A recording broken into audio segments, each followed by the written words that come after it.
மீண்டும் ஊருக்குள் வந்துள்ள சின்னத்தம்பி யானை தற்போது உடுமலை பகுதியில் சுற்றித் திரிந்து வருகிறது. இதுகுறித்து எமது செய்தியாளர் மோகனிடம் கேட்கலாம்.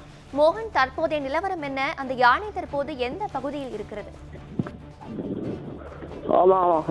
இப்போ நேற்று காலை டாப் ஸ்லிப்ல இருந்த பொள்ளாச்சி ஊருக்கு, அதாவது பொள்ளாச்சி அருகே கோட்டூர் அங்கலக்குறிச்சி ஊருக்குள் புகுந்த சின்னத்தம்பி என்ற யானை தற்போது பொள்ளாச்சியிலிருந்து உடுமலை பகுதிக்கு, அதாவது உடுமலையிலிருந்து ஒரு 4 கிலோமீட்டர் தூரம் உள்ள உடுக்கம்பாளையம், சாலையூர் இந்த பகுதிகளில் இப்போ தற்போது ஊருக்குள் புகுந்தது. இதனை பொள்ளாச்சி வனத்துறையினர் 30 பேர் கொண்ட குழு தொடர்ந்து நேற்று இருந்து கண்காணித்து வருகிறது.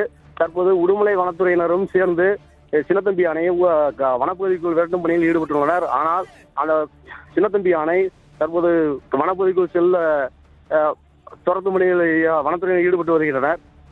ஆனால் அது வனத்துறை ஊழியர்களை ஏமாற்றி திரும்ப மீண்டும் ஊருக்குள் வருவதிலே உள்ளது. தற்போது விவசாய நிலங்களில் சின்னத்தம்பி யானை முகாமிட்டுள்ளதால் இங்குள்ள விவசாயிகளும் வனத்துறை ஊழியர்களோடு சேர்ந்து விரட்டும் பணியில் ஈடுபட்டு வருகின்றனர். மோகன், ஏற்கனவே பல்வேறு முயற்சிகளுக்கு பிறகுதான் இந்த யானை பிடிப்பட்டது. தற்போது வனத்துறையினர் அடுத்த கட்டமா என்ன நடவடிக்கை எடுக்க போறாங்க? வனத்துறை சார்பில் தற்போது அந்த சின்னத்தம்பி யானையை வனப்பகுதிக்குள் விரட்டும் பணியில் மட்டுமே தீவிரம் காட்டி வருகின்றனர். தற்போது ஊருக்குள் வராமல் இருப்பதற்காக முன்னெச்சரிக்கை நடவடிக்கையாக எங்குள்ள பட்டாசு மற்றும் பல்வேறு கருவிகளை கொண்டு யானையை விரட்டும் பணியில் ஈடுபட்டு வருகின்றனர். தற்பொழுது வரை ஊருக்குள் செல்லாமல் தடுத்து வருகின்றனர். தற்போது விவசாய நிலத்தில் மட்டுமே யானை உள்ளது. இன்னும் 2 கிலோமீட்டர் தூரம் சென்றால் ஊருக்குள் புகும் சூழ்நிலை உருவாகி உள்ளது.